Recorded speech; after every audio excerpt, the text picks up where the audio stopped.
விவசாயிகளின் போராட்டத்திற்கு ஆதரவாக கோவையில் பல்வேறு அமைப்பினர் சார்பில் உண்ணாவிரத போராட்டம் நடைபெற்று வருகிறது. கூடுதல் விவரங்களை செய்தியாளர் சுஜாதாவிடம் கேட்கலாம். சுஜாதா, யாரெல்லாம் இந்த போராட்டத்தில் பங்கேற்றிருக்கிறார்கள்? 77,000 கோடி ரூபாய் கடனை முழுமையாக தள்ளுபடி செய்தார்கள். கார்த்திகேயன், டெல்லியில் போராடும் விவசாயிகளுக்கு ஆதரவாக கோவையில் உள்ள சூலூர் பகுதியில் கட்சி சார்பற்ற விவசாய சங்கத்தினர் அனைத்து கட்சியை சேர்ந்தவர்கள் உண்ணாவிரத போராட்டத்தில் ஈடுபட்டிருக்கின்றனர். குறிப்பாக இந்த சூலூர் பகுதியில் அதிகமாக விவசாய நிலங்கள் உள்ளது. இதன் காரணமாக அதிக அளவிலான விவசாயம் என்பது செய்யப்பட்டு வருவதன் காரணமாக தற்பொழுதே இந்த பகுதி என்பது வீட்டு மனைகளாக மாறி வருவதாகவும், எனவே விவசாயத்தை காப்பதற்காக மத்திய மாநில அரசுகள் உடனடியாக நடவடிக்கை எடுக்க வேண்டும் என்ற கோரிக்கையை முன்வைத்து இவர்கள் இந்த உண்ணாவிரத போராட்டத்தில் ஈடுபட்டு வருகின்றனர். இது குறித்து பேசுவதற்காக விவசாயி நம்மோடு உள்ளார், அவரிடம் பேசலாம்.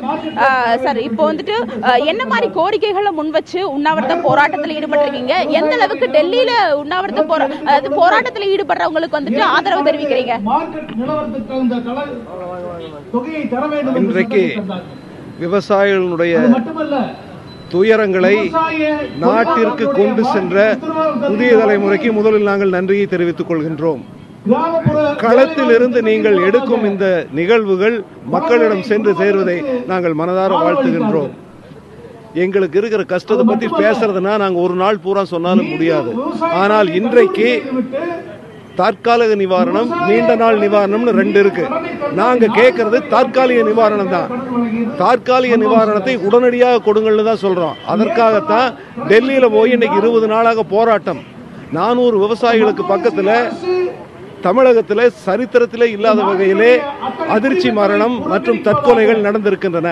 ஆனால் அரசு அதை கண்டுகொள்ளவே இல்லை. மத்திய மாநில அரசுகள் கண்டுகொள்வதில்லை. மத்திய அரசு மாநில அரசின் மேலும், மாநில அரசு மத்திய அரசின் மேலும் போட்டி போட்டுக்கொண்டு அவர்கள் எதிர்க்கின்றார்கள். நாங்கள் கேட்பது, 2 அரசுகளும் ஒன்றாக உட்கார்ந்து பேசி இந்த விவசாயிகளுக்கு என்ன நிவாரணம்? இந்த தற்கொலை அதிர்ச்சி மரணத்திற்கு முக்கியமான காரணம் விவசாயிகளுடைய கடன் தொல்லை. அந்த கடனை, அத்துணை கடன்களையும், விவசாயிகளுக்கு பெற்றிருக்கக்கூடிய கடன்கள் அத்துணையும் உடனடியாக ரத்து செய்யப்பட வேண்டும். அதுதான் மிக மிக முக்கியமான ஒரு கோரிக்கை. மற்றபடி எங்களுக்கு வறண்டு கிடக்கிறது, தண்ணீர் வரல, அதெல்லாம் நீண்ட நாள் பிரச்சனை. இவர் கூறியது போல இது போன்ற விவசாயிகளுக்காக பல்வேறு கோரிக்கைகளை இவர் முன்வைக்கிறார். டெல்லியில் சென்று அந்த விவசாயிகளுக்கு ஆதரவு தெரிவிக்க முடியவில்லை என்றாலும் தமிழகத்தில் இருந்தே இது போன்ற போராட்டங்களின் மூலமாக தங்களது ஆதரவை வெளிப்படுத்தி வருவதாக கூறுகின்றனர். கார்த்திகேயன்.